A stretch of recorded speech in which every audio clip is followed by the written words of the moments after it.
नमस्कार दोस्तों, मेरा नाम डॉक्टर राजेश चौधरी। स्वागत है एक बार फिर से आपका फिजिक्स गुरु doctor RC sir YouTube channel पर। दोस्तों, आज हम आपके लिए लाए हैं मोशन इन वन डायमेंशन, एक विमीय गति के एनसीईआरटी बेस्ड एमसीक्यू क्वेश्चंस। दोस्तों, अगर आप किसी भी कंपटीशन एग्जाम की तैयारी कर रहे हैं, UPSC, RPSC, IIT mains, advance NEET और 11-12, तो आज का लेक्चर वीडियो आपके लिए इक्वली इंपॉर्टेंट है।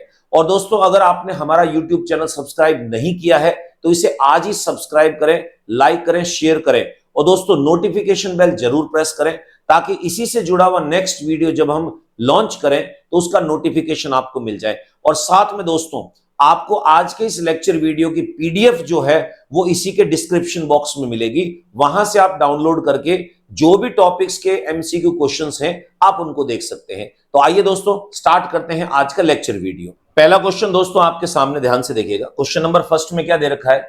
एक वस्तु वृत्ताकार मार्ग पर 1/4 भाग पर L मीटर दूरी तय करती है। दूरी और विस्थापन में अनुपात बताइए।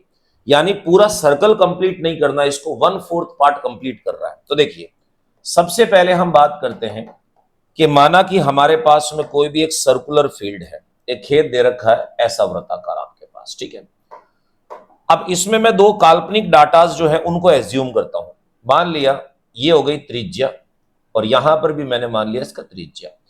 बच्चा कहे सर इसी प्रकार का भाग क्यों माना है? क्योंकि 1/4 शो करना है मेरे को।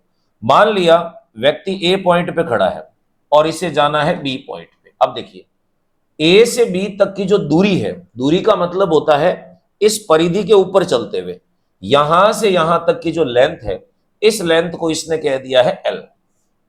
ये एल हो गया हमारे पास, ठीक है। आपको निकालना दूरी और विस्थापन में अनुपात। तो सबसे पहला काम हम काम करेंगे, हम बात करते हैं दूरी की।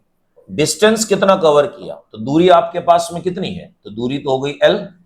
अब हम बात करते हैं विस्थापन की। डिस्प्लेसमेंट जो होता है, विस्थापन का मतलब होता है कि प्रारंभिक और अंतिम के मध्य का डायरेक्ट डिस्टेंस। देखिए, यहां से लेकर यहां तक का ये जो भाग है, इसी भाग को हम कहेंगे विस्थापन। अब देखो, ये पाइथागोरस प्रमेय से निकल सकता है। क्यों?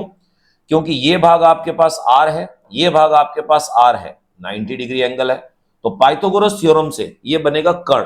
तो विस्थापन आपके पास में आया, जिसको हम लिख सकते हैं r√2। पाइथागोरस थ्योरम से डायरेक्ट लिखा मैंने। अब देखिए, आर एक काल्पनिक डाटा है जो मैंने एज्यूम किया है। तो इस काल्पनिक डाटा को हटाने के लिए मैं इस लंबाई का उपयोग करूंगा। तो मैं आपसे कहूंगा 1/4 भाग की दूरी जो है वो एल है। तो मैं इसको ऐसे लिख सकता हूं, देखो, ए से लेकर बी तक का जो भाग है इसकी लंबाई आपको दे रखी है एल, और ए से बी का जो भाग है ये 1/4 हो गया हमारे पास में पूरी परिधि का, यानी 2πr का, इज इक्वल्स टू एल। ये इससे कैंसिल आउट हुआ 2, तो r इज इक्वल्स टू कितना होगा आपके पास में 2l/π। अब इस r की वैल्यू उठा के यहां डाल दीजिए, तो विस्थापन इज इक्वल्स टू, ये बन जाएगा हमारे पास में 2√2l/π।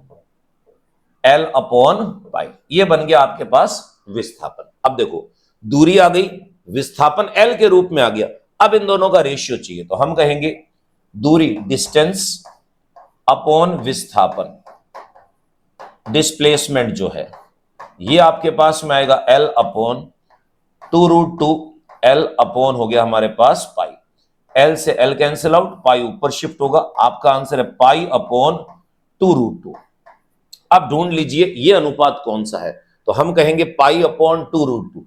ए ऑप्शन जो है ये हमारे पास में करेक्ट आंसर है फर्स्ट क्वेश्चन का। नेक्स्ट देखिए, दूसरा क्वेश्चन आपके सामने जो दे रखा है उसमें क्या है? एक कार तय दूरी का प्रथम 1/3 भाग इस वेग से, दूसरा 1/3 भाग इस वेग से और तीसरा 1/3 भाग जो है वो 60 की स्पीड से तय करती है। तो बताइए उस कार की औसत चाल कितनी होगी? प्यारे बच्चों, ध्यान से देखिएगा, एवरेज स्पीड पूछ रहा आपसे। तो आप लोगों को मैंने ट्रिक बताई थी एवरेज स्पीड की।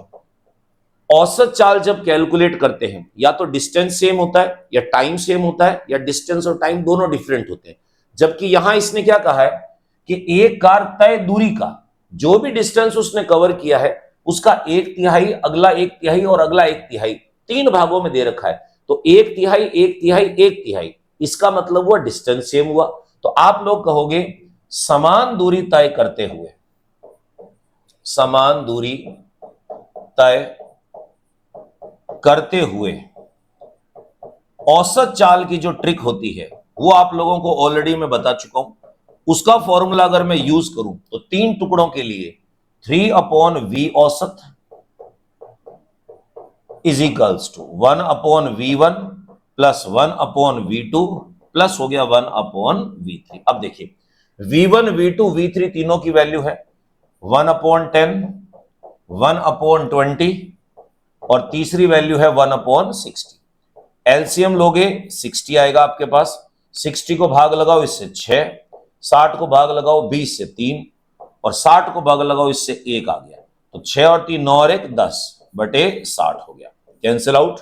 आपके पास बचा 1/6। अब देखिए क्रॉस मल्टीप्लाई कर दीजिए, 6 को यहां ले जाएंगे, वी औसत को यहां पर, तो हमारे पास ये बनेगा वी औसत जो है average is equals to 6 into 3, तो ये आपके पास आएगा 18 किलोमीटर प्रति घंटे। अगर व्यक्ति अपनी यात्रा को समान दूरियों में तोड़ता है तो तीनों की जो औसत चाल है 18 किलोमीटर प्रति घंटे। ऑप्शन देखिए आपके सामने दे रखा है। सेकंड क्वेश्चन का करेक्ट आंसर हमारे पास ए ऑप्शन।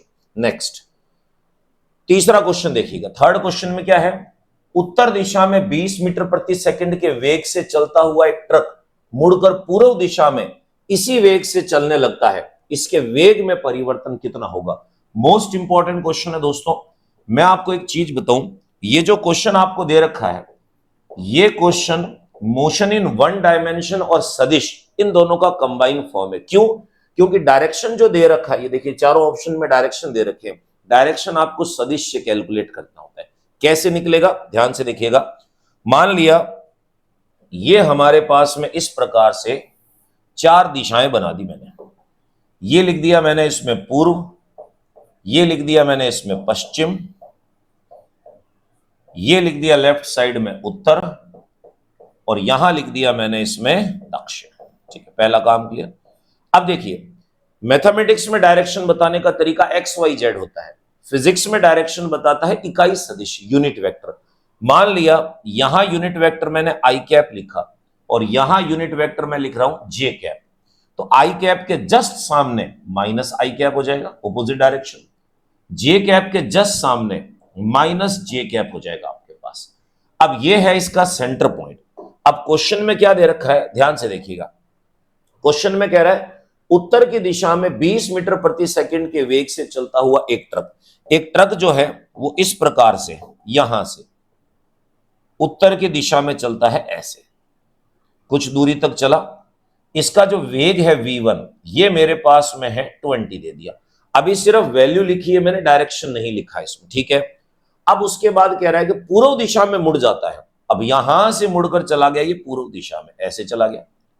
इसको आपने कहा v2 इज इक्वल्स टू, इसकी वैल्यू भी आपके पास कितनी है 20 है, यूनिट किलोमीटर पर आवर है, मैंने यहां नहीं लिखी है इसमें, ठीक है। अब सबसे पहला काम हम एक काम करेंगे, विथ डायरेक्शन यूज करेंगे इसमें। देखिए v1 क्या है, वैल्यू तो है 20 पर डायरेक्शन क्या है उत्तर दिशा, और उत्तर दिशा का डायरेक्शन माइनस आई कैप से रिप्रेजेंट हो रहा है, तो इसको मैं लिख सकता हूं 20 और साथ में माइनस आई कैप, तो वैल्यू आएगी -20 आई कैप। ये हो गया। v2 की हम बात करते हैं तो v2 देखिए, v2 की वैल्यू तो 20 है पर डायरेक्शन जो है पूर्व दिशा में यानी जे कैप, तो ये हो जाएगा 20 और प्लस का जे कैप है, तो इसको एक साथ लिखेंगे तो ये बन जाएगा 20 जे कैप। सवाल पूछ रहा है वेग में परिवर्तन बताइए, तो v2 माइनस v1 जो होता है वो वेग में परिवर्तन होगा, तो मैं ये कहूंगा डेल्टा v वेक्टर में, ये सब वैल्यूज वेक्टर में है, इज इक्वल्स टू कितना होगा v2 minus v1 vector form. तो देखिए v2 की वैल्यू आपके पास में 20j माइनस -20 i, क्या बन जाएगा ये 20j प्लस करके 20 i कैप।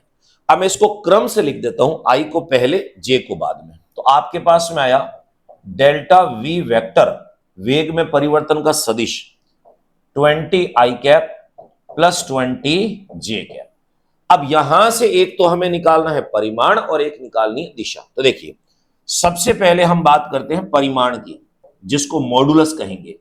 डेल्टा v का मॉड इज इक्वल्स टू क्या बनेगा, रूट बनाया आपने, आई कैप के पास जो नंबर लिखा हुआ है इसका स्क्वायर 400, जे कैप के पास जो नंबर लिखा हुआ उसका स्क्वायर 400 है भाई। ये बन जाएगा आपके पास, इसको ऐसे लिखा जा सकता है रूट में 2 इंटू 400। अब 400 बाहर आ जाएगा तो आपके पास आएगा 20 रूट 2, और ये हमारे पास में बना है मीटर पर सेकंड के अंदर में। जैसी वैल्यू दे रखी है वैसा ही लिखा मैंने। परिमाण आ गया 20 रूट 2, इसमें भी दे रखा है, इसमें भी दे रखा है और इसमें भी दे रखा है, तो परिमाण से तो रिजल्ट निकलेगा नहीं। साथ में बचा डायरेक्शन। अब देखिए डायरेक्शन निकालने के लिए हम एक काम करेंगे, यहां पर डायरेक्शन कैसे निकलेगा। पहला नंबर जो है आई कैप लिखा हुआ है वो प्लस का है। अब आई कैप जो है वो प्लस में हमारे पास में क्या कहलाता है, दक्षिण, तो हम कहेंगे साउथ। ओके। दूसरा नंबर आपके पास में जे कैप का है, वो भी प्लस में है, तो प्लस में जे कैप आपके पास पूर्व होगा, तो हम लिखेंगे इसको ईस्ट। तो आपका आंसर आएगा इसमें साउथ ईस्ट। तो देखिए 20 रूट 2 तो इसकी वैल्यू है, मैग्नीट्यूड परिमाण, और डायरेक्शन जो है इसका वो साउथ ईस्ट है। तो बी ऑप्शन देखिए करेक्ट मैच कर रहा है, 20 रूट 2 साथ में डायरेक्शन है साउथ ईस्ट। तो थर्ड क्वेश्चन का करेक्ट आंसर हमारे पास बी ऑप्शन।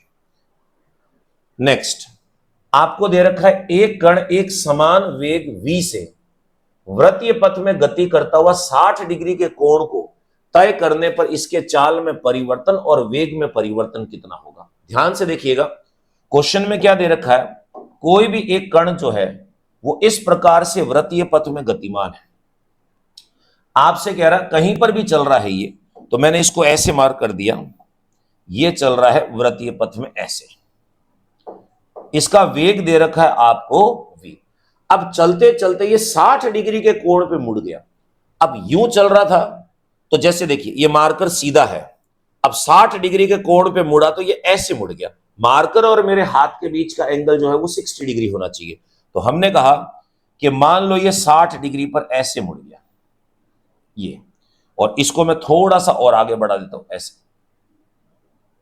जो पहले था हमारे पास में ये था v1 और ये है v2, इन दोनों के बीच का एंगल जो है वो दे रखा है 60 आपके पास, ठीक है। अब ये कह रहा है इसके चाल में परिवर्तन बताइए, जबकि पहले भी इसकी स्पीड v थी और बाद में भी इसकी स्पीड क्या है v है। तो पहली चीज आपसे पूछी है चाल में परिवर्तन, चाल में परिवर्तन। प्यारे बच्चों ध्यान से देखिएगा, चाल जो होती है स्पीड वो हमारे पास होती है स्केलर क्वांटिटी, उसकी कोई दिशा नहीं है। अब मैं आपसे कहूं v वेग से चल रहा है, लेफ्ट में मुड़ गया, राइट में मुड़ गया, किसी भी डायरेक्शन में मुड़ गया, वेग उसका v है। तो चाल जो अदिश राशि है बिना डायरेक्शन के उसको कोई मतलब नहीं है। तो आप कहोगे पहले भी वेग v था बाद में भी वेग v है, तो चाल में परिवर्तन की मैं बात करूं तो ये हो जाएगा v2 माइनस v1। अब v2 माइनस v1 की बात करें तो यहां हमारे पास में होगा v माइनस v, तो इज इक्वल्स टू कितना हुआ, 0 हुआ। तो चाल में परिवर्तन 0 है, तो देखिए चाल में परिवर्तन 0 दे रखा है, हालांकि ऑप्शन तो यहीं से ही मैच कर गया, पर हम चेक करेंगे इसमें। अब ये कह रहा है वेग में परिवर्तन कितना होगा, वेग में परिवर्तन। अब देखो वेग में परिवर्तन की बात करें तो ध्यान से देखिएगा, आप कहोगे ये हमारे पास में है इस डायरेक्शन में और ये है इस डायरेक्शन में। अब एंगल जो है वो कैसे लोकेट किया जाता है, पहले ये इस डायरेक्शन में था और अब चला गया ये इस डायरेक्शन में, तो इन दोनों के बीच का एंगल जाने के बाद का एंगल नहीं देखते, ये तो विचलन कोण हो गया, डेविएशन एंगल हो गया। अब प्रारंभिक स्थिति से इसका एंगल कितना है, मेरे हाथ को और मार्कर को देखो, इन दोनों के मध्य का एंगल कितना दिख रहा है। तो बच्चा कहेगा सर ये वाला एंगल की बात करें, पूरी एक लाइन 180 की होती है जिसमें से 60 चला गया, ये हमारे पास आया 120। अब देखिए डायरेक्शन हम कैसे निकालेंगे, डायरेक्शन निकालेंगे सदिश से। तो देखिए ये होगा आपके पास में change in vector is equals to, ये आएगा आपके पास में v2 माइनस v1, ऐसे निकालना है। साथ में आपको सदिश रूप लेना है परिमाण के लिए, मॉड अगर बनाऊं मैं इसका तो delta v vector is equals to, आपको पता है कि त्रिभुज के सदिश नियम से r is equals to root में P square plus Q square plus 2pq cos theta, ये यूज कर सकते हैं। तो क्या बन जाएगा हमारे पास में, देखिए ये बनेगा under root v1 square plus v2 square, और ये प्लस करके हमारे पास में आएगा 2v1 v2, और ये बन जाएगा आपके पास में cos थीटा। अब ध्यान से देखिएगा थीटा की वैल्यू जो आपको दे रखी है ये आपके पास में है 120 डिग्री, और cos 120 की वैल्यू वही होती है जो cos 60 की वैल्यू पर सेकंड क्वाड्रेंट में माइनस होगा, इट विल बी -1/2। देखते हैं क्या बनता है हमारे पास में। Delta V mod is equals to V1 V2 की वैल्यू सेम है, V² plus V² plus 2V², V1 V2 V² हो जाएगा -1/2, 2 से 2 कट गया, माइनस आगे आ जाएगा। रूट में आपके पास में आएगा V² plus V² minus V², cancel out. आपके पास में आया रूट में V² और ये बन जाएगा V। तो आप कहोगे वेग में परिवर्तन जो हुआ वो भी हमारे पास में कितना है, V ही होगा। तो देखिए मैच कर गया डी ऑप्शन। आपको लग रहा होगा कि यहां माइनस लगा हुआ, सर ने यहां प्लस क्यों लगाया। मैंने सदिश नियम को ही इस्तेमाल किया है। ये कह रहा है कि जाने के बाद में मैं जस्ट इसके पहले वाला भाग ले रहा हूं, इसीलिए मैंने यहां पर क्या यूज किया, प्लस। तो फोर्थ क्वेश्चन का करेक्ट आंसर हमारे पास डी ऑप्शन। पांचवें को देखिएगा, बड़ा सिंपल क्वेश्चन है। यदि एक कण के विस्थापन समय का संबंध, ये जो आपको डायग्राम में दे रखा है, ये वाला भाग देखिए, इतना सा भाग, ये एक रिलेशन है, संबंध है किस किस के बीच में, x और t के बीच में। जैसे जैसे समय बीतेगा वैसे वैसे x की वैल्यू चेंज हो रही है, ठीक है। फिर आपसे कह रहा है उसका त्वरण बताइए, एक्सेलरेशन। आप लोगों को ऑलरेडी बता रखा है x का 2 बार डिफरेंशिएशन करोगे तो एक्सेलरेशन आएगा हमारे पास में। तो देखिए चेक करते हैं। सबसे पहले वेग निकालना है तो हमारे पास होगा dx/dt, x की वैल्यू डाल दीजिए, d/dt, x की वैल्यू आपके पास में है a0 plus a1t plus a2t square. a0, a1, a2 constant है और t वेरिएबल है। तो पहले देखिए कांस्टेंट का 0 प्लस t का 1 हो जाएगा, तो a1 प्लस करके ये होगा हमारे पास में 2a2 इंटू t हो गया। आपके पास बचा ये a1 plus 2a2 into t, ये आया वेलोसिटी। हमें निकालना एक्सेलरेशन। तो देखिए a इज इक्वल्स टू आपके पास में कितना बनेगा, dv/dt। एक बार फिर डिफरेंशिएशन करेंगे, d/dt वैल्यू पुट कर दो, ये आपके पास में है a1 प्लस ये बन जाएगा 2a2 इंटू t। ओके, अब देखिए पहला जो है नंबर कांस्टेंट 0, t का 1 हो जाएगा तो यहां बनेगा 2a2। तो एक्सेलरेशन की वैल्यू आई आपके पास में 2a2, ये आंसर है। अब 2a2 कौन से ऑप्शन में, देखिए लास्ट ऑप्शन में, यानी पांचवें का करेक्ट आंसर हमारे पास डी ऑप्शन है। ठीक है, नेक्स्ट क्वेश्चन नंबर 6 देखिए। एक कण का वेग निम्न प्रकार से दिया गया है, वेलोसिटी जो है वो इस इक्वेशन से दे रखी है, और सवाल पूछ रहा आपसे इस कण की गति के बारे में आप बताइए। देखिए दोस्तों, अगर a की वैल्यू माइनस में आती है तो मंदन, a की वैल्यू कांस्टेंट होती है तो समान और नियत, और अगर मान लो a की वैल्यू समय पर निर्भर करती है तो आप कहोगे ये वेरी कर रही है असमान त्वरण से। तो सबसे पहले हम एक काम करेंगे, इस वेग का डिफरेंशिएशन करके एक्सेलरेशन निकालेंगे। क्यों? क्योंकि हर एक देखिए ऑप्शन में ये त्वरण पे फोकस कर रहा है, तो पहले आपको एक्सेलरेशन कैलकुलेट करना पड़ेगा। त्वरण जो होता है वो होता है dv/dt, ठीक है। अब देखिए d/dt हमने लिख दिया इसमें, अब v की वैल्यू यहां डालेंगे तो ये होगा 20 प्लस 0.1 इंटू टी स्क्वायर। 20 का डिफरेंशिएशन 0, ये नंबर आगे आ जाएगा 0.2 इंटू टी, तो 0.2 इंटू टी। तो आप कहोगे एक्सेलरेशन जो है वो 0.2 इंटू टी हो गया। अब जरा आप खुद फोकस कीजिए इस इक्वेशन पे, ए जो है वो किस पे डिपेंड कर रहा है, टाइम पे, और आप लोगों को पता है कि समय जो होता है वो परिवर्तित होगा। समय अगर परिवर्तित होगा तो सीधा सीधा सा हिसाब किताब है कि त्वरण जो है वो भी परिवर्तित होगा। इसका मतलब ये जो पिंड गति कर रहा है ये वेरिएबल एक्सेलरेशन से मूव कर रहा है, यानी परिवर्तित त्वरण से, और त्वरण परिवर्तित हो रहा है तो समान नहीं हो सकता, ये आपके पास में कैसा होगा, असमान त्वरण से गति करेगा। छठे क्वेश्चन का करेक्ट आंसर आपके पास सी ऑप्शन। सातवां देखिए, बड़ा इंटरेस्टिंग क्वेश्चन है, इंपॉर्टेंट है। एक कण विराम अवस्था से प्रारंभ होकर नियत त्वरण से 6 सेकंड तक गति करता है, 0 से लेकर 6 सेकंड तक गति कर रहा है। साथ में कह रहा है कि 2 सेकंड के अंतराल में कण द्वारा तय की गई दूरियों का अनुपात। 6 सेकंड तो इसका टोटल जर्नी हो गई, यात्रा, उसको 2-2 सेकंड में बांट रहा है। पहले 2 सेकंड, दूसरे 2 सेकंड, तीसरे 2 सेकंड, तीनों की दूरियां निकाल देनी है, उनका रेशियो पूछा है कि इनमें से किसको मैच करेगा। तो देखिए दोस्तों, सबसे पहले हम बात करते हैं, ये जो इसकी यात्रा है, इस जर्नी की हम बात कर लेते हैं। बड़ी इंटरेस्टिंग जर्नी है इसकी, यहां से लेकर यहां तक। ये वाला part t is equals to 0, और जब ये यहां पहुंचा तब t बराबर आपके पास में कितना है, 6 सेकंड हो गया। 3 टुकड़े करने हैं इसके, ये है t बराबर 2 सेकंड, ये है t बराबर 4 सेकंड।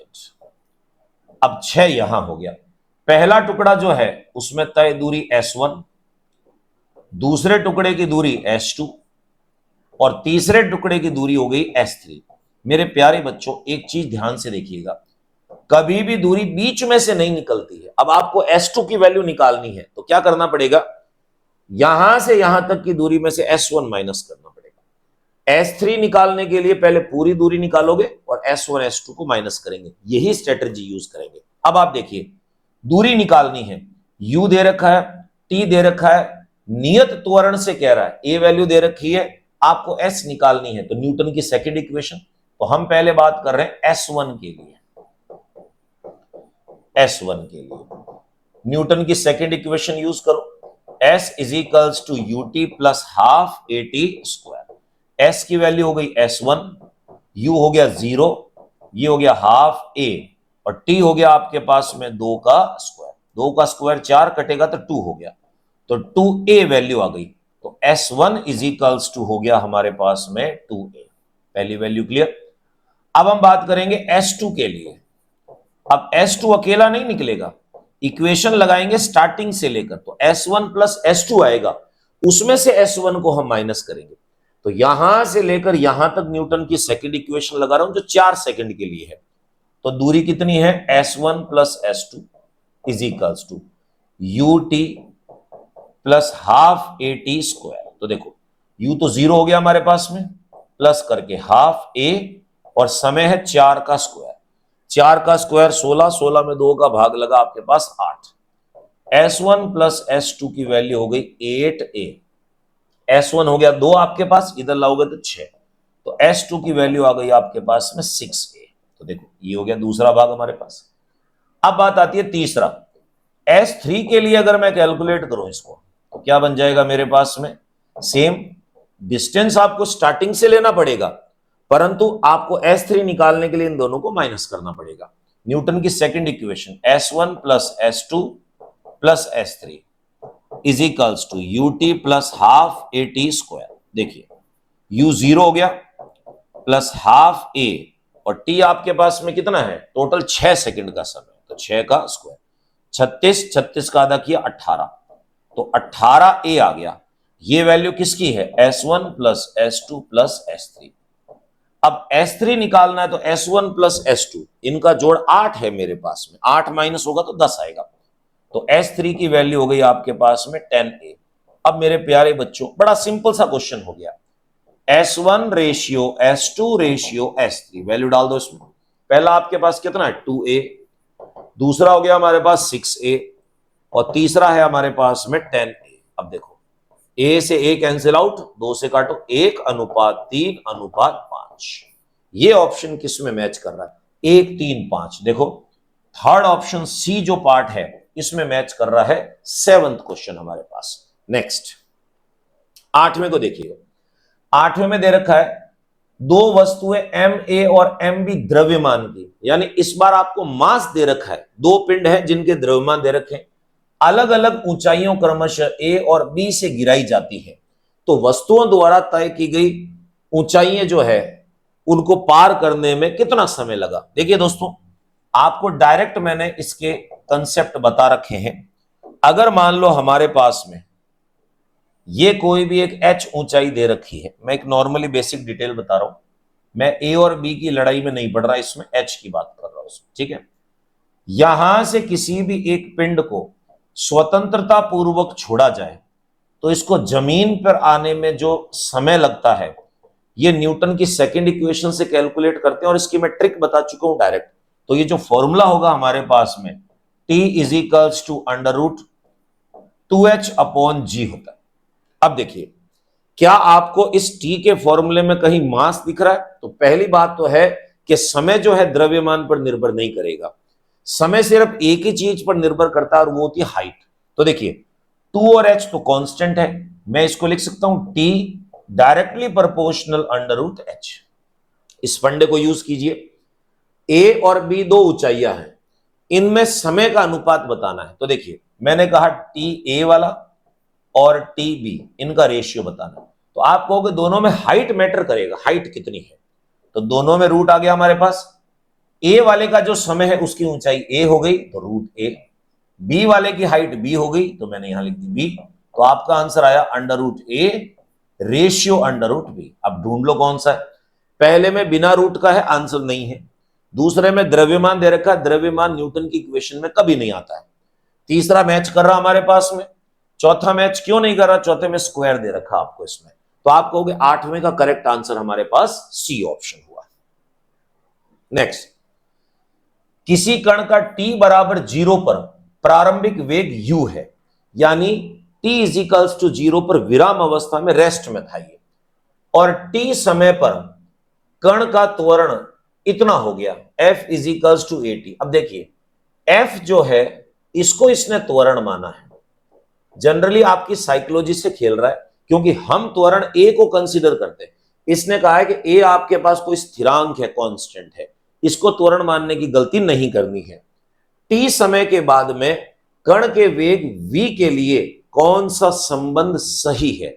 आपको क्या करना है, आपको वेलोसिटी निकालनी है, और वो वेलोसिटी जो हमारे पास है वो यहां दे रखी है इसमें। देखिए क्वेश्चन में क्या कहा है कि t इज इक्वल्स टू 0 समय पर प्रारंभिक वेग u है, u हो गया, और जैसे जैसे समय बीतता गया कण चलता गया, यहां पर पहुंचा t समय पर तो इसका वेग हो गया v। जिस त्वरण से चल रहा है f इज इक्वल्स टू वो हो गया आपके पास में 8, ये एक्सेलरेशन है। आपको बताना है कि फाइनल वेलोसिटी कैसे निकालेंगे। प्यारे बच्चों, वेग से त्वरण निकालते हैं डिफरेंशिएशन से, और त्वरण से वेग अगर निकालना उल्टा तो इंटीग्रेशन यूज होगा। तो कैसे? देखिए मैं आपसे कहूं f इज इक्वल्स टू 80 दे रखा है, त्वरण क्या होता है dv अपॉन dt, ये हो गया, is equals to a into t. अब dt को यहां शिफ्ट कर दो, dv is equals to a t, और ये हो गया dt। देखिए अल्प समय में अल्प वेग पूरा निकालना, इंटीग्रेट कर दो आप इसमें। तो इंटीग्रेशन करेंगे यहां पर dv, लिमिट भी रखेंगे अभी इसमें, इंटीग्रेशन at, और ये हो गया dt। अब देखो t is equals to 0 time पर वेग था u, लिख दिया, और t समय पर इसका वेग कितना है v है। अब इंटीग्रेशन करना है, dv का इंटीग्रेशन होगा v हमारे पास में, तो ये हो गया v, लिमिट रखेंगे इसमें u से v तक, a कांस्टेंट है बाहर निकल जाएगा, t की पावर 1। तो इंटीग्रेशन कैसे करते हैं, पावर में एक जोड़ देंगे और जो पावर बनेगी वो नीचे ले आएंगे। t की पावर 1 में एक जोड़ोगे तो t स्क्वायर, और जो पावर है वो नीचे लिख दी। ये हो गया आपके पास में 0 से लेकर t तक। तो देखिए इसको सॉल्व कर लेते हैं पहले a, और ये हो गया हमारे पास में कितना, t square upon 2 minus 0। Left side वाले की बात करें v minus u is equals to half a t square, u को शिफ्ट करो, v is equals to u plus half a t square. ये बना आपके पास में फाइनल वेलोसिटी का फॉर्मूला। आप ढूंढ लीजिए ऑप्शन में कौन सा है, v is equals to u plus half a t square. देखो बी ऑप्शन जो है वो एग्जैक्ट मैच कर रहा है इसके आंसर को। 9th का करेक्ट आंसर हमारे पास बी ऑप्शन। क्वेश्चन नंबर 10वां बड़ा सिंपल सा है, न्यूटन की इक्वेशन में 4th इक्वेशन जो कॉम्प्लीमेंट्री इक्वेशन होती है nth सेकंड की, उसको यूज किया। एक वस्तु विराम अवस्था से चलना प्रारंभ करती है, इसका मतलब रेस्ट में थी स्टार्टिंग में, जिसका त्वरण a की वैल्यू दे रखी है, वस्तु द्वारा 5वें सेकंड में तय की गई दूरी कितनी होगी। डायरेक्ट फॉर्मूला बता रहा हूं, वैल्यू पुट करके आंसर निकालनी है। nth सेकंड में तय की गई दूरी u प्लस a बाई 2, और ये हो गया 2n माइनस 1। बस समय को इसमें n से रिप्रेजेंट कर रखा है, तो u की वैल्यू आपके पास में है 0, प्लस a दे रखा है 8 अपॉन 2, और n जो है वो 5 है माइनस 1।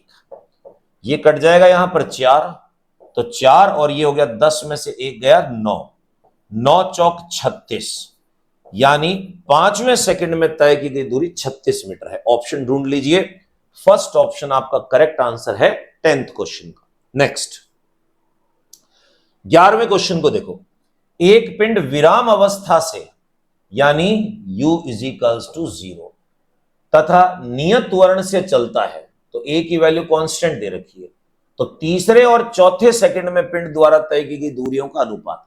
पिछले वाले क्वेश्चन में 5वें सेकंड में दूरी पूछ ली, इस बार इसने क्या किया, तुलना करा दी तीसरे और चौथे वाले की, तो ट्रिक तो वही लगेगी इसमें सेम।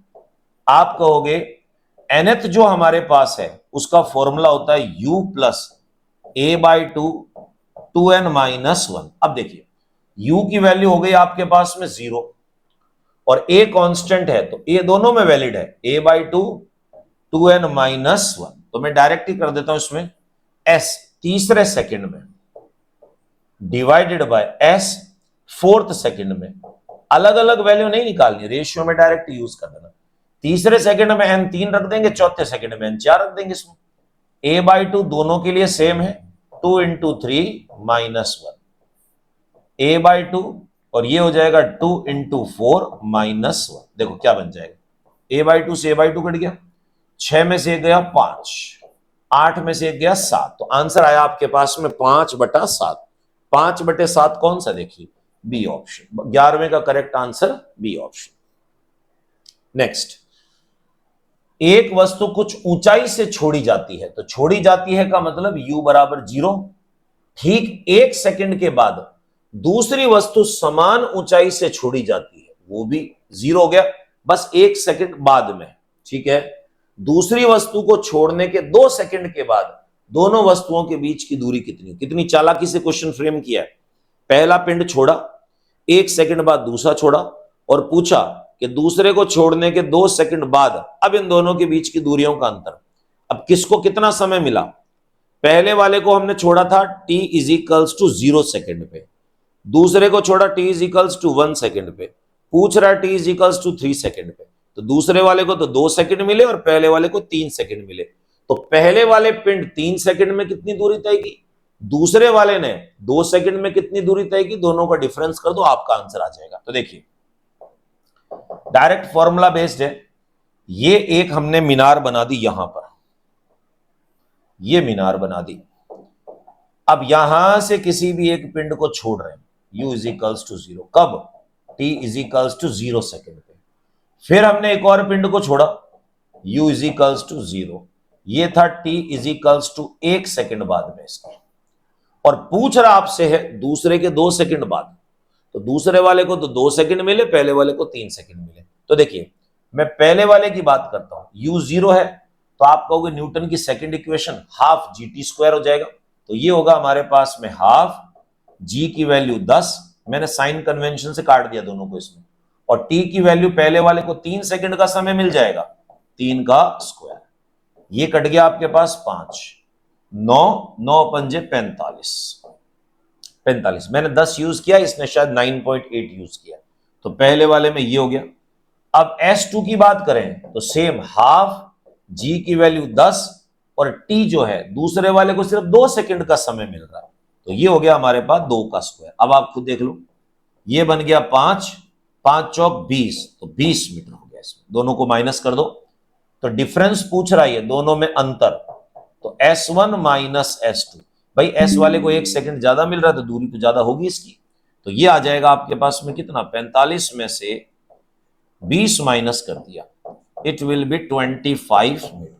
मेरा 25 आया, इसने 9.8 यूज किया, तो इसका आंसर जो है वो कितना आया, 24.5। तो डी ऑप्शन हमारे पास आंसर। आप चाहो तो 10 की जगह 9.8 रख के चेक कर सकते हो, आपका आंसर सेम आएगा 24.5। तो 12वें क्वेश्चन का करेक्ट आंसर डी ऑप्शन।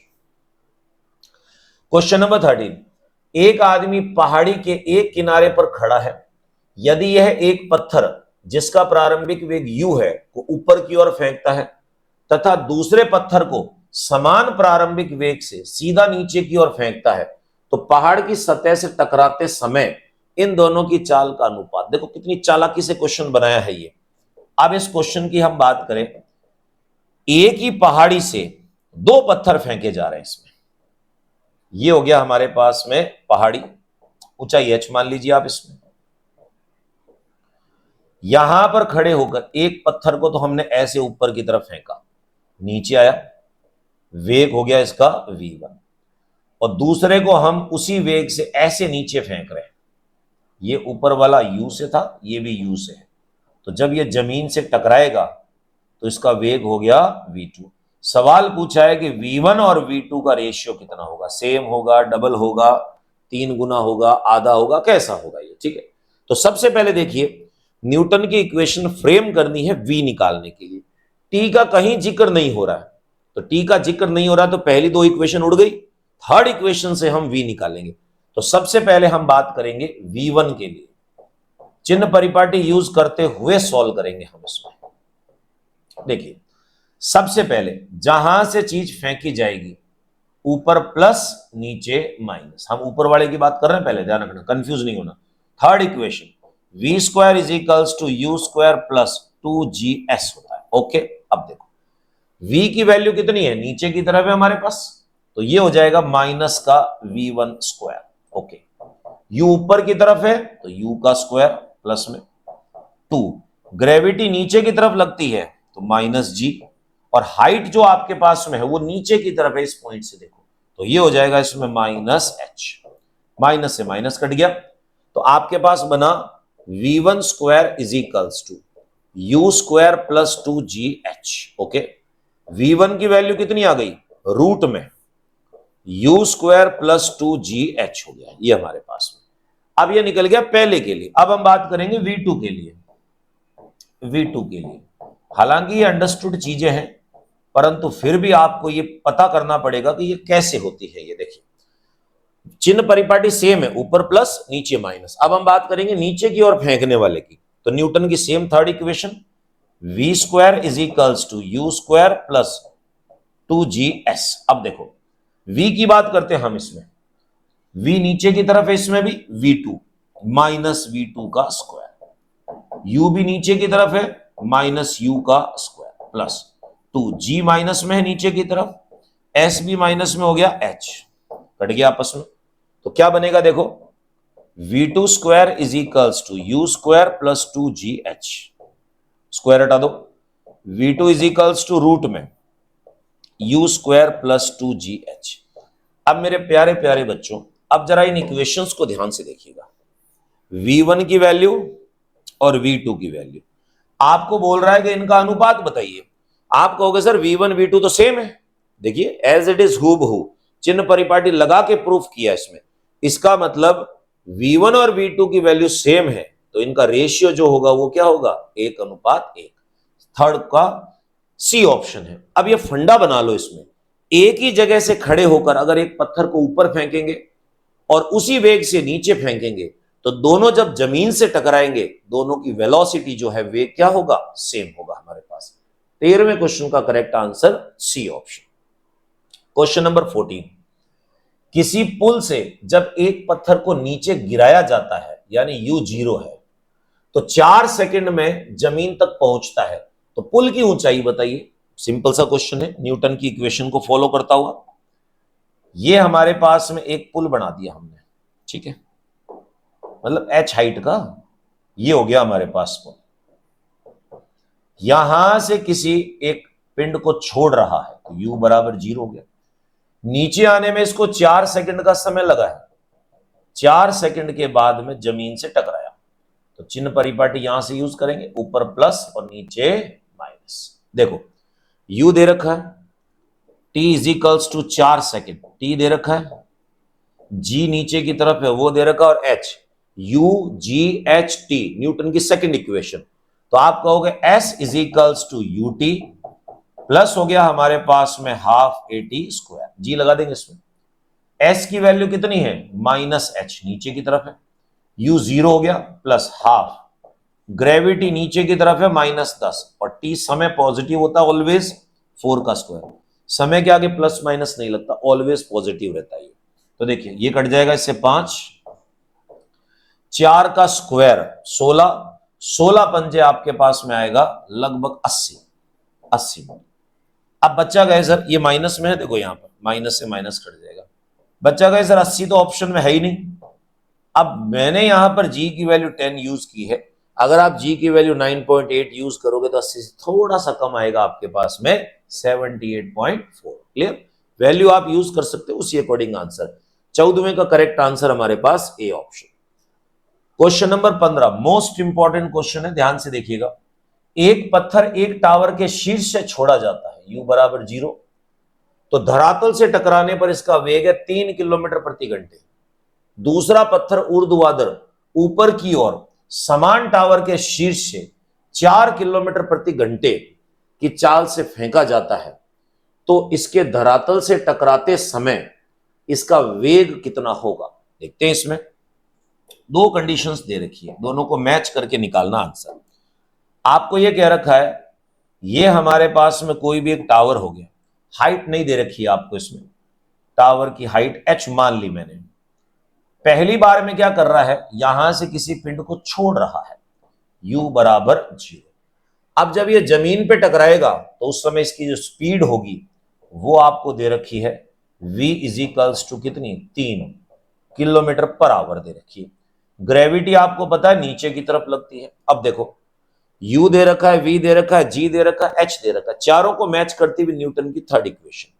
चिन्ह परिपाटी लगाएं, ऊपर प्लस नीचे की ओर minus. v square is equals to u square plus 2gs। v की वैल्यू नीचे की तरफ है, तो एक काम कर सकते हो, पहले इसको आपको चेंज करना पड़ेगा मीटर पर सेकंड में। क्यों? g की वैल्यू मीटर में है तो यहां पर भी इसकी वैल्यू मीटर में होनी चाहिए।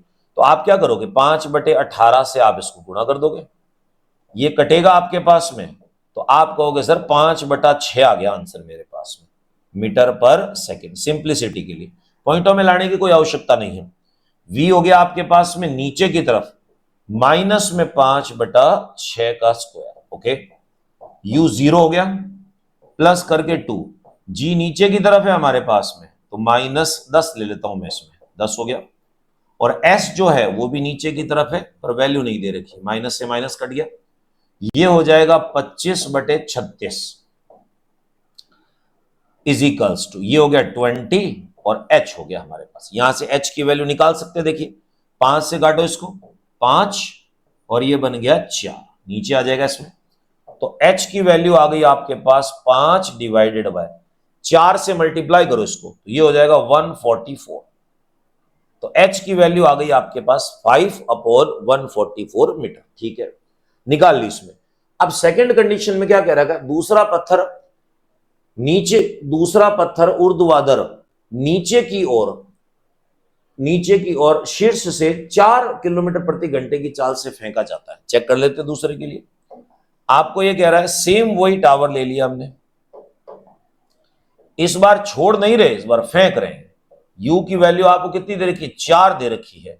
अब इसको चेंज कर ले 5/18 करके, बाद में चेंज करें तो पहले लगा देते हैं इसमें, ये 2 हो गया, ये 9 हो गया, तो आपके पास में आया 10/9 मीटर पर सेकेंड, ओके। फिर कह रहा है धरातल से टकराते समय अब इसका वेग कितना होगा, v की वैल्यू निकालनी है। अब यहां क्या कह रखा है, दूसरा पत्थर नीचे की ओर समान टावर से, तो हाइट हमने पहले ही निकाल दी, तो h आ गया अपने पास में, h की वैल्यू 5/144 और ग्रेविटी नीचे की तरफ है 10, तो मैंने कहा जहां से पिंड को फेंक रहे हैं ऊपर प्लस और नीचे माइनस। u दे रखा है, v निकालना, g दे रखा है, h दे रखा है, न्यूटन की थर्ड इक्वेशन फॉलो हो रही है, v square is equals to u square plus 2gh। देखते हैं क्या बनता है, v की वैल्यू निकालनी है, नीचे की तरफ है माइनस, u की वैल्यू नीचे की तरफ है -10/9 का स्क्वायर, प्लस करके 2, g है -10 नीचे की तरफ और h भी नीचे की तरफ है, वैल्यू हम कैलकुलेट कर चुके हैं 5/144, ये हो गया। देखिए ये बन जाएगा v square is equals to 100 divided by 81, ठीक है, माइनस माइनस प्लस हो गया, काट लो आराम से इसको, ये जो है आपके पास में ये कट जाएगा इससे 72 हो गया, ये काट लो इससे 5, 2 से काटा, ये 36, तो ये प्लस करके बन गया हमारे पास में कितना 25 डिवाइडेड बाय आपके पास में हो गया ये 36। अब एलसीएम लेना है। अगर एलसीएम लंबी मात्रा में नहीं ले सकते तो कॉमन खींच लो पहले आप इसमें। V square is equals to 25 common निकल रहा ऊपर, नीचे 9 कॉमन निकल रहा, अंदर कितना बन गया आपके पास में 4 डिवाइडेड बाय 9 प्लस करके 1 डिवाइडेड बाय हो गया इसमें 4। एलसीएम ले डाले इसमें। V square is equals to 25 बटा 9 है, थोड़ी कैलकुलेशन है और कुछ नहीं है, 9 चौक 36, 16 और 9 ये हो गया आपके पास 25। अब देखिए वर्गमूल लगा लो आप इसमें, वर्गमूल लगा के डायरेक्ट हम कैलकुलेट कर देंगे तो क्या बन जाएगा मेरे पास v इज इक्वल्स टू इसका वर्गमूल 5, इसका वर्गमूल 3 स्क्वायर रूट, इसका रूट हो गया 5 और ये हो गया 6 हमारे पास। तो कितना बनेगा v इज इक्वल्स टू आया 25 डिवाइडेड बाय 18। अब ये तो है मीटर पर सेकंड में, बच्चा कहेगा सर आंसर तो सारे किलोमीटर पर आवर में, तो चेंज करने के लिए same strategy, kilometre per hour से मीटर पर सेकंड में बदलने के लिए 5 बटा 18 से गुणा किया जाता है, और मीटर पर सेकंड से किलोमीटर पर आवर में बदलने के लिए हम इसको 18 बटे 5 से गुणा करेंगे। 18 बटे 5 से ये कट गया, इससे ये आया 5, तो आप कहोगे v की वैल्यू आ गई 5 kilometre per hour. Calculation lengthy थी, बाकी सवाल कोई मुश्किल नहीं था। 15वें क्वेश्चन का सही आंसर आपके पास बी ऑप्शन है दोस्तों। नेक्स्ट क्वेश्चन नंबर 16 देखिए, एक गेंद को एक मीनार की चोटी से ऊर्ध्वाधर ऊपर की ओर 10 मीटर पर सेकंड के वेग से फेंका जाता ऊपर की तरफ। यदि गेंद 5 सेकंड के बाद जमीन से गिरती है, टकराती है, तो मीनार की ऊंचाई बताइए। सीधा सपाट न्यूटन की इक्वेशन का क्वेश्चन है, चेक कर लेते हैं हम इसमें। देखिए क्वेश्चन में आपको क्या दे रखा है, ये हमारे पास में कोई भी एक बिल्डिंग हो गई, ठीक है, यहां से आपने किसी भी गेंद को ऊपर की ओर उछाला और ऐसे जमीन पे आके गिरी नीचे, ऊपर की ओर जब फेंका उस समय u का मान आपको दे रखा है 10। टोटल टाइम जो इसको लगा वो आपके पास में है 5 सेकंड, ये दे रखा देखिए 5 सेकंड का टाइम। नीचे की ओर जब आएगा तो ग्रेविटी सीधी सी बात है नीचे ही लगती है, क्योंकि ग्रेविटी कभी ऊपर की ओर नहीं लगती है। ये h हो गया आपके पास में। अब जहां से पिंड को फेंका जा रहा है चिन्ह परिपाटी लगाएंगे, ऊपर प्लस और नीचे माइनस लगाएंगे इसमें। अब देखिए u दे रखा है, h निकालना है, g और t, ये चारों चीजें न्यूटन की सेकंड इक्वेशन को फॉलो करती है। तो s is equals to u t plus half g t square. अब देखिए क्या बन जाएगा आप बताइएगा। s की वैल्यू नीचे की तरफ है माइनस h, u ऊपर की तरफ है 10, t तो 5 प्लस में ही रहेगा प्लस हाफ, g नीचे की तरफ माइनस 10, t हो गया 5 का स्क्वायर, तो minus h is equals to 50, ये कट जाएगा 5, 25 का 25 इंटू 5 125, वो भी माइनस में, minus h equals to minus 75, minus से माइनस कट गया, h की वैल्यू आई 75। अब ढूंढिए कौन सा ऑप्शन में आंसर है कि 75 मीटर, तो आप कहोगे सी ऑप्शन जो है वो 16वें का हमारा करेक्ट आंसर है। 17वां, एक कण को ऊर्ध्वाधर ऊपर की ओर फेंका जाता है, आधी ऊंचाई पर इसका वेग 10 मीटर पर सेकंड है, तो कण के द्वारा प्राप्त अधिकतम ऊंचाई क्या होगी। एक ही क्वेश्चंस जो है उनको बार बार उल्टा पुल्टा घुमा के दिया जा रहा है, यानी इन क्वेश्चंस का मकसद यह है कि न्यूटन की इक्वेशन किस प्रकार से आप यूज करते हो। तो देखिए क्वेश्चन हमारे पास में है कि कोई भी एक टावर बना दिया हमने, ये हो गया हमारे पास में कोई भी एक टावर, ठीक है।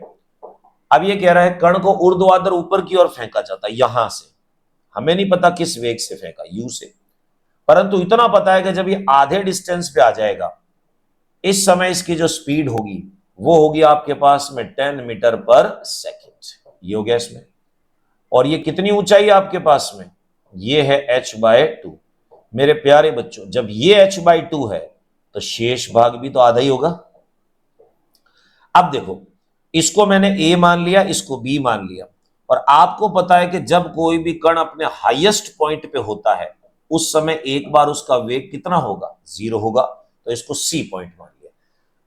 आप जरा b और c के बीच में गौर फरमाओ, u दे दिया है, v दे दिया है, h दे रखा है h/2 और g नीचे की तरफ लगता है, ये चारों कैंडिडेट जो है वो न्यूटन की थर्ड इक्वेशन में फिट बैठते हैं। यहां से मैं एच की वैल्यू निकाल सकता हूं। देखिए जरा क्या बनता है, v square is equals to u square plus 2GS। अब देखो, जहां से आप न्यूटन की इक्वेशन यूज कर रहे हो वहां से चिन्ह परिपाटी, ऊपर प्लस और नीचे माइनस।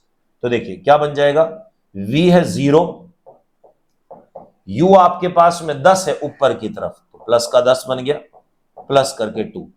g हमारे पास नीचे की तरफ है -10, और हाइट जो होगी आपके पास में देखिए, ये यहां से यहां तक की, ये कितनी है आपके पास में h/2। ओके, 2 से 2 कट गया, 0 इज इक्वल्स टू 100 और -10h, बस इसको शिफ्ट करो वहां पर, 10h is equals to 100, h is equals to, ये कट जाएगा आपके पास में 10 मीटर। अब कई बार बच्चों को लगता है ये h/2 क्यों ले लिया, देखो यहां से लेकर यहां तक की तय दूरी h/2 है, इसीलिए मैंने h/2 लिया। इसमें 2 कट गया, h तो कंप्लीट हाइट है, तो टोटल हाइट मेरे पास 10 होगी।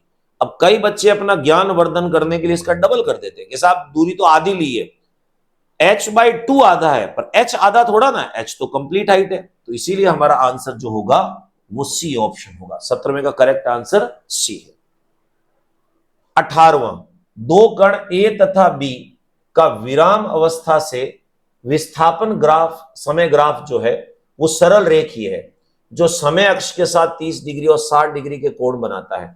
ए और बी का वेग का अनुपात, मोस्ट इंपॉर्टेंट क्वेश्चन, ध्यान से देखिएगा, क्वेश्चन की थीम समझनी है। आपसे कह रहा है एक्सटी ग्राफ की बात कर रहा है, और आप लोगों को थ्योरी में बता चुका हूं कि एक्सटी ग्राफ जो होता है उसमें एक तो ढाल निकलता है और एक क्षेत्रफल। एक्सटी ग्राफ के क्षेत्रफल से कोई भौतिक राशि प्राप्त नहीं होती, परंतु ढाल जो है उससे हमें वेग प्राप्त होता है। तो एक्सटी ग्राफ जो भी हम बनाएंगे, उस ग्राफ का जो ढाल होगा मेरे पास में, वो क्या दर्शाएगा, वेग दर्शाएगा। चाल को भी दिखा सकता है, पर इसने विस्थापन बोल दिया है, इसका मतलब यहां क्या आ जाएगा, वेग आएगा। तो मैं आपके सामने बना के दिखा देता हूं ग्राफ कैसे बनता है। देखिए इस प्रकार से है, ये हो गया t, ये हो गया x। अब देखिए इसमें एक तो बना रहा है 30 डिग्री, एक बना रहा है 60 डिग्री। ये है 30 डिग्री और ये हो गया हमारे पास में 60 डिग्री। 30 डिग्री वाला कैंडिडेट ए है और 60 डिग्री वाला कैंडिडेट जो है वो बी हो गया। अब देखिए ढाल कैसे निकालते हैं, आपको पता है x/t करके जो वेग आ जाएगा, va is equals to tan theta होगा।